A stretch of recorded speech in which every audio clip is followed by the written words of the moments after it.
We were talking about songs you've never heard, and you said that you also had a hand in writing the songs with Al Gary. Yes, yeah. Um, oh, I had some of the. I should have brought the music. I had a lot of the songs. Now, how did you rehearse them?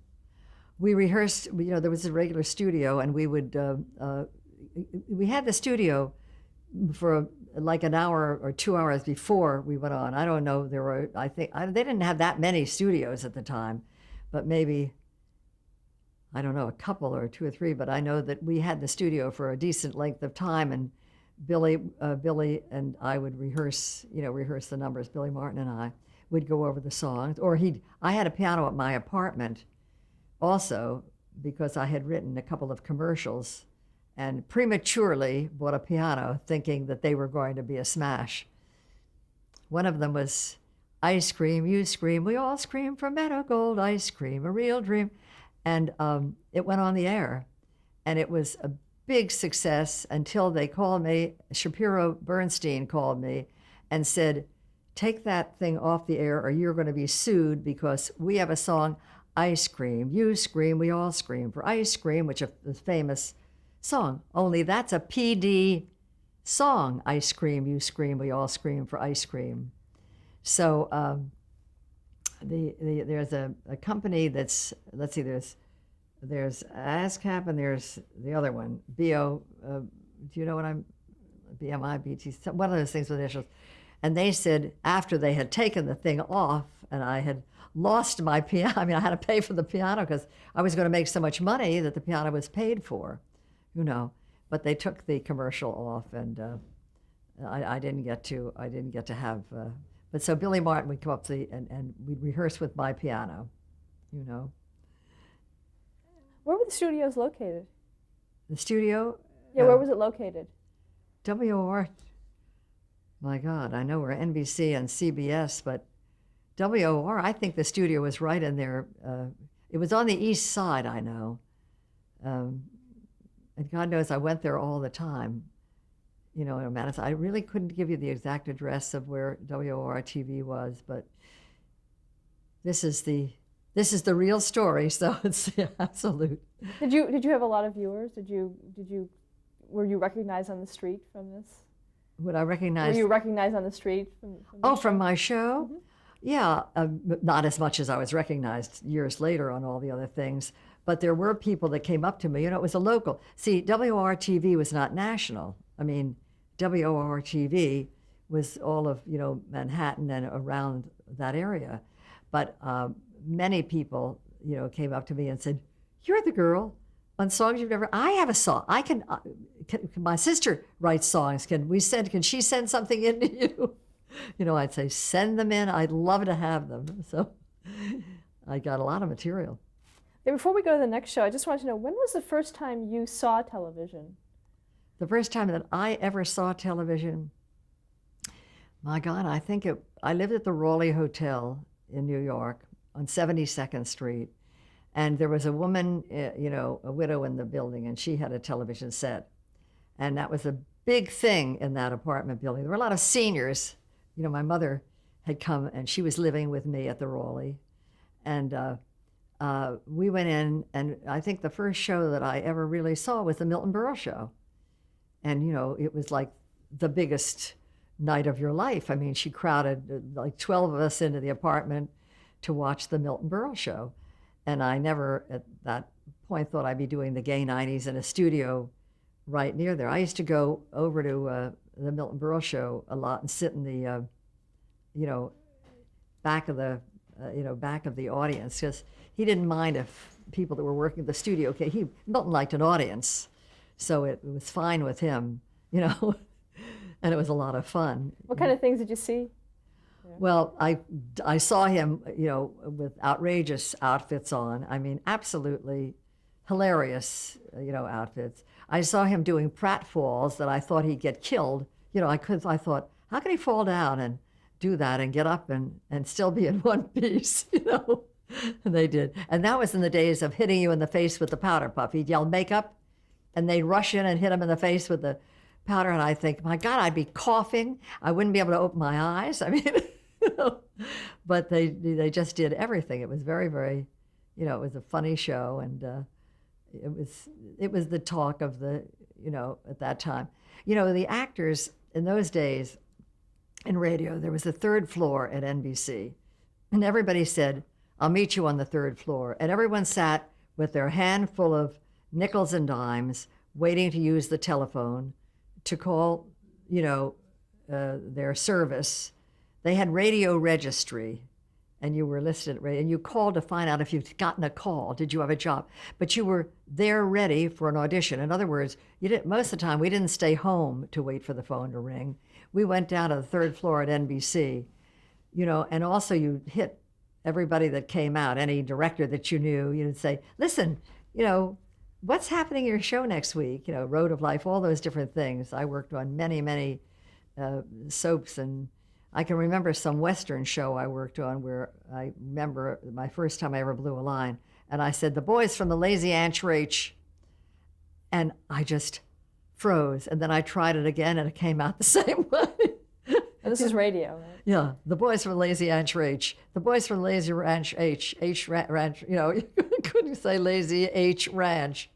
It's like a tongue twister, but it was a lot of fun. I met Jack Lemmon, and his not yet wife Cynthia, his first wife, and we used to go down to the downstairs. There was a bar on the corner where everybody met, and then at CBS there was a drugstore, and we would go down there and we'd talk about our careers. And Eva Marie Saint at that time was one of the group sitting around, waiting for calls.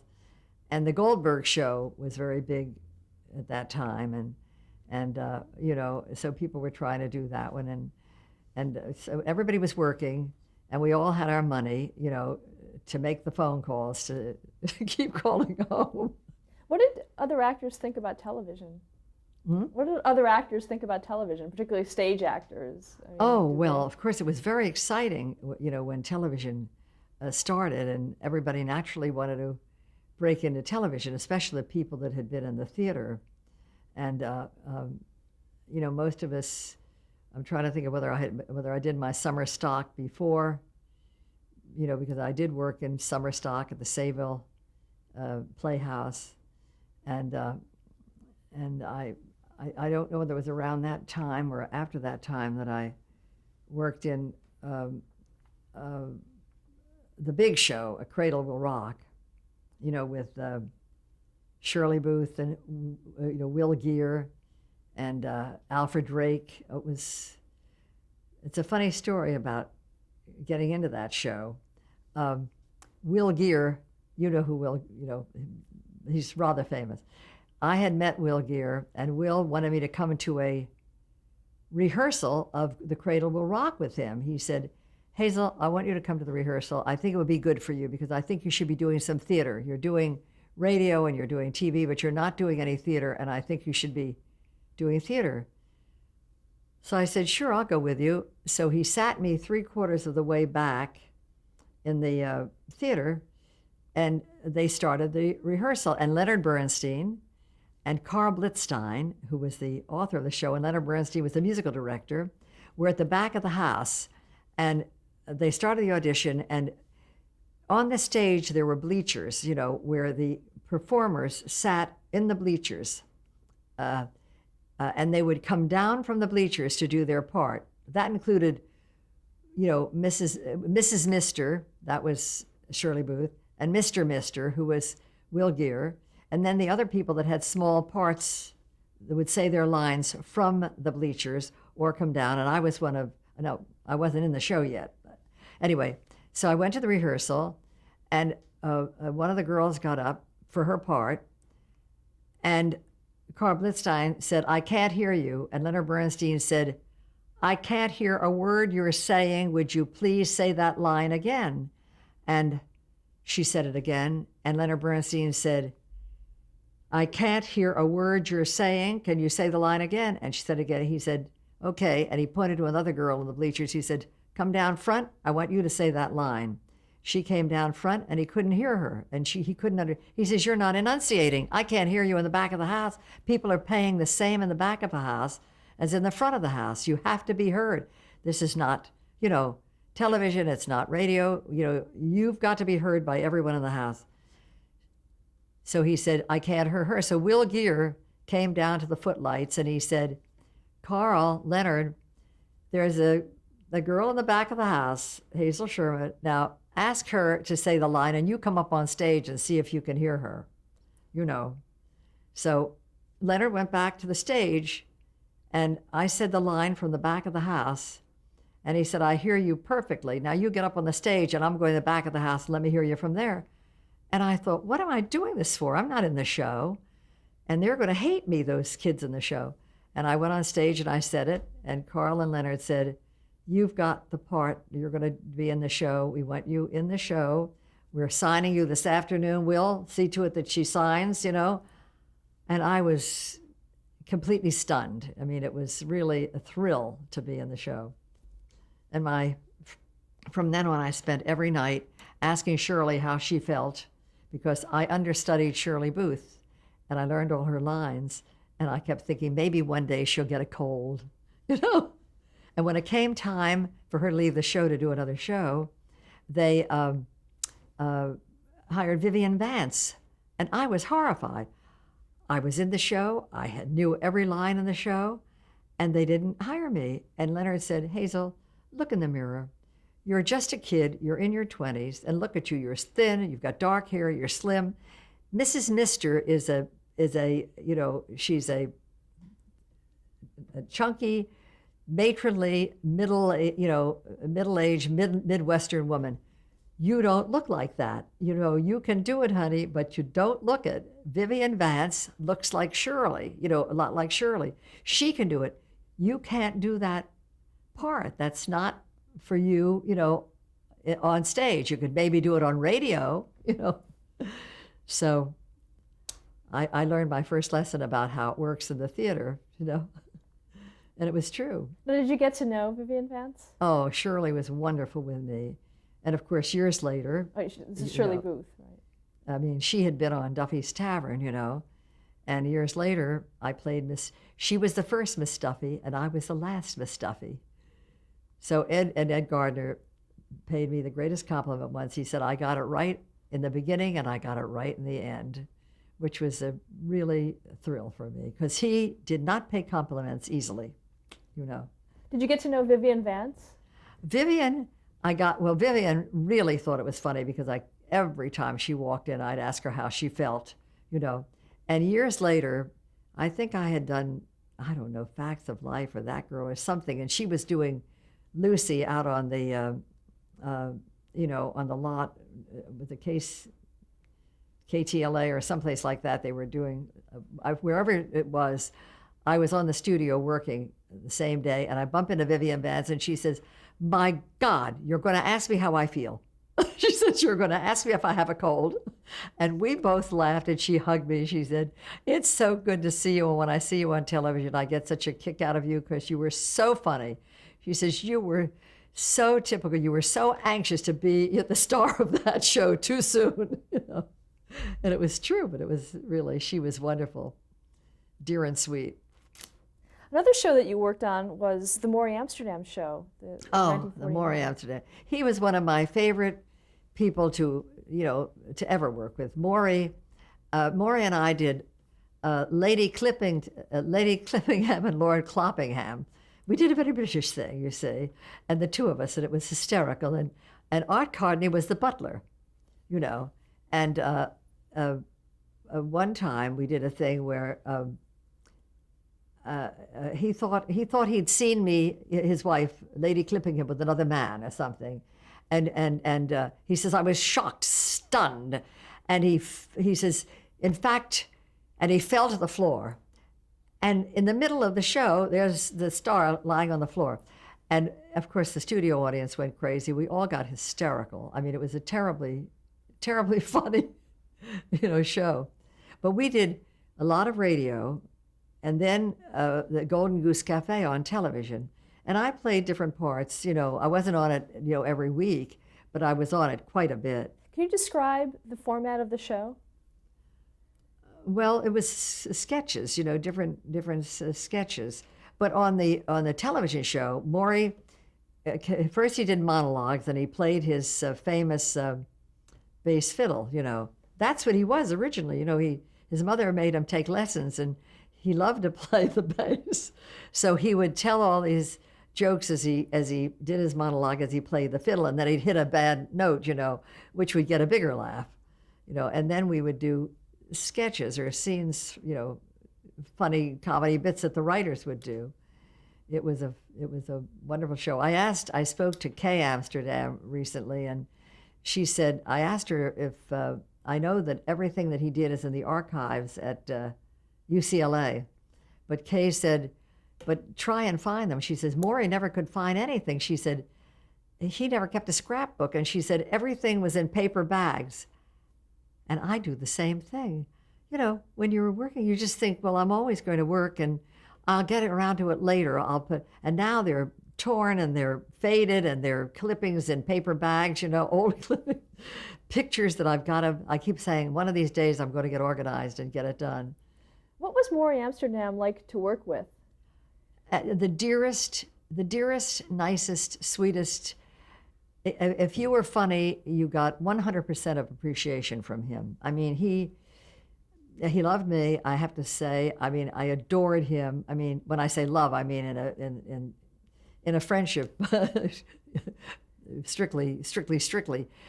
But he just was an appreciative person, and he would laugh as hard at somebody else's joke as at his own. I mean, if somebody else was funny, he loved them. And I remained friendly with Maury right up until Maury died. I was at Maury's funeral, which was probably one of the most hilarious events of my life. And I mean, it was held at the University Synagogue in West Los Angeles, and every comedian was there. And the rabbi at one point looked at the coffin, which was on the stage, and he said, Maury, if I had known what this was going to be, I would have asked for donations for the temple. He says, if I had known what a crowd you could bring in, he was talking to Maury. Everybody was laughing and crying. It was, we all loved him. He used to call me 1 o'clock in the morning, 12 o'clock at night, say, listen, I'm going to, he used to work at these condominiums down in Florida. They have recreation rooms, and they always have an entertainer. So we'd say, come on, Hazel, what have you heard? Give me a joke. Tell me something funny. I'm going down to Florida. I'd say, tell me 3 and I'll tell you 1. So he would tell me 3 and I would tell him 1. He was just a doll. Wonderful. How did he take to television? How what? How did he take to television? Maury loved television. He fit in that show of his with Dick Van Dyke. My God, he was so absolutely marvelous in it. I mean, they all were. Everybody in that show, how I thought, if only I had known, I would have given anything to be in that show with all of them. You hear about shows after they're cast. See, that's what generally happens. Another one who worked on the show was Art Carney. Art Carney was wonderful.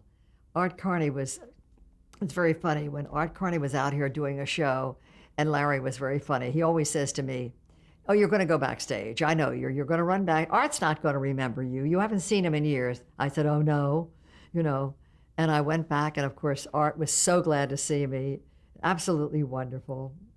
He was a joy, But I had the same experience with Jackie Lemmon when Jack Lemmon was in tribute. Larry said, you're not going to go backstage. Promise me you're not going to go backstage to see Jack Lemmon. Look at the line. It's around the block. We'll be here the rest of our lives. I said, Larry, let me just go back and say hello to him. And he said, I'll be outside. I'll meet you in 10 minutes. I'll wait outside. I said, fine, but it's going to be more than 10 minutes. He says, you'll be back here in 3 minutes because you're going to have to get to the back of the line. I walked all the way up to the front and said, excuse me, I just have to speak to the stage manager. And I said, would you tell Jack that Hazel Shermet is here and would like to see him? And he said, Hazel Shermet? And I said, yeah, I'll just tell him Hazel, Shermet's here. And he went in and he came out amazed and he said, come right in. And I went in and Jack shut the door and he said, wait till you read the letter I got from Chris. That's his son. He says, oh my God. He says, here he's in the business. And he says, you can help anybody but your own kids. he said he just got a pilot, to do a pilot, and he was wonderful in it, and the thing isn't going to be picked up. And he said, it's breaking my heart, and he says, how are your kids doing? I mean, we were like it was yesterday, do you know? And I didn't come out of that dressing room for about 45 minutes. He was wonderful. But we had worked at the old Knickerbocker Music Hall together in New York, just after The Cradle Will Rock. The old Knickerbocker Music Hall, they did old olios, the villain and the Hiss the Villain, and Jack Albertson and I did old vaudeville bits, and burlesque bits. There's a famous burlesque bit called Lamb Chops, and we did lamb chops, and we did all these different things together. And Jack actually wanted to be a songwriter and a pianist. I mean, so he would play and sing a lot of his songs at the old Knickerbocker Music Hall. And last year on television, they did a biography on Jack Lemmon, and they showed his first big break in New York, which was the old Knickerbocker Music Hall. And they showed the billboard out in front, and it said, starring Jack Albertson, Hazel Shermet, and Jack Lemmon, that my name should ever in this world be on above Jack Lemmon's. I got phone calls from everyone I went to camp with, everyone I ever went to college with, from all over the country. My God, we just saw your name on, with Jack Lemmon above Jack, and I've been trying to get a copy of the darn billboard ever since. But his secretary says that she doesn't know where they got it,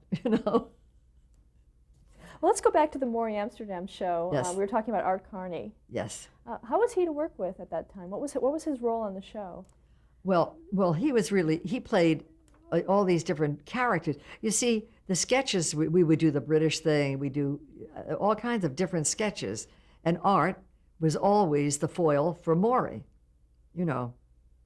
They each played a different, some character, whatever they did, and he was on it all the time. And he was hilariously funny then, Art Carney. I didn't ever think he'd be doing the Jackie Gleason show and be the wonderful character, Norton. Norton? Norton. He was so sensational in that. But he was wonderful to work with, Art.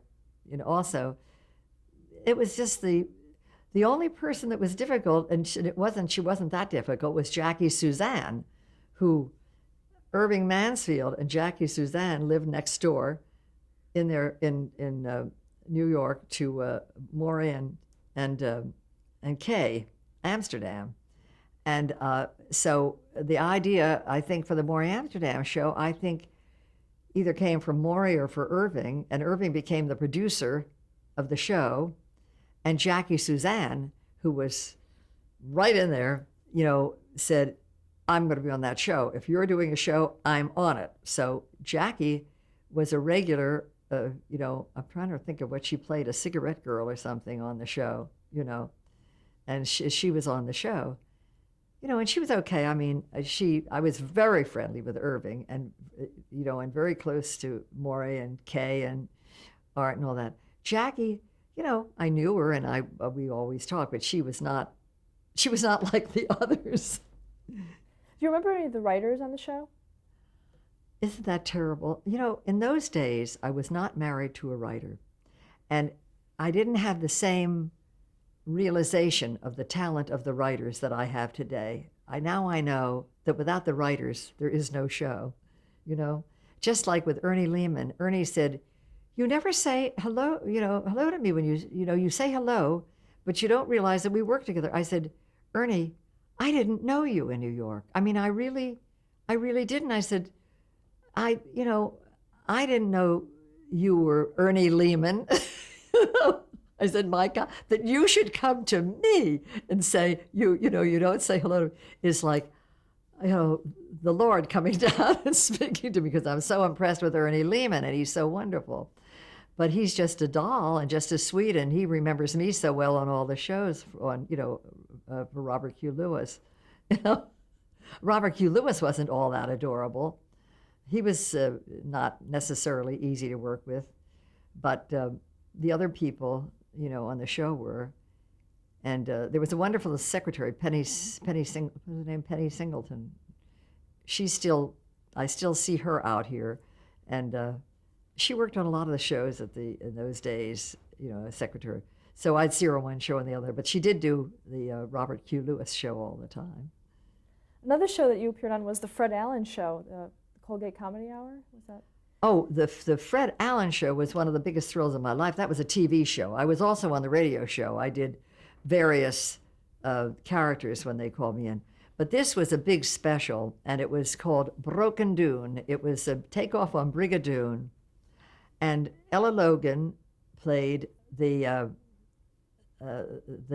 lover, the girl. I was the mother of the girl, and Fred Allen was the suitor, like in Brigadoon, Broken Dune. And here I was, younger certainly than Ella Logan, and they had the wig on me and the whole thing, and I was padded.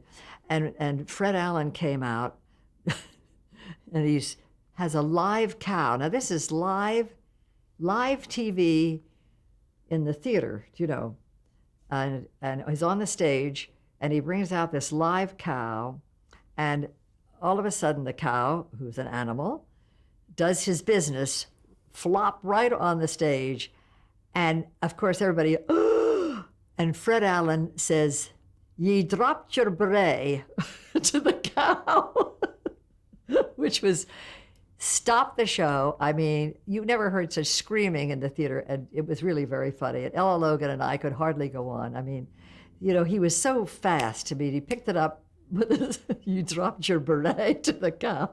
It was very, very, very funny. I wish I had a tape of that show. What was Fred Allen like to work with in television? Marvelous. Just very, as long as you knew what you were doing and you were competent, and you were good, he just was, very comfortable with you, and you forgot he was Fred Allen, and you were free to do your thing. He thought my Scottish accent was a scream. I don't know if I could even do it. In what way? Huh? In what way? Well, it was an American doing a Scottish accent, and it wasn't perfect, but then neither was Broken Dune.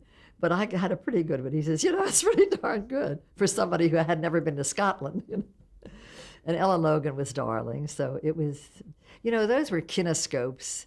And it's such a shame because the quality of kinescopes was not good. And where are they?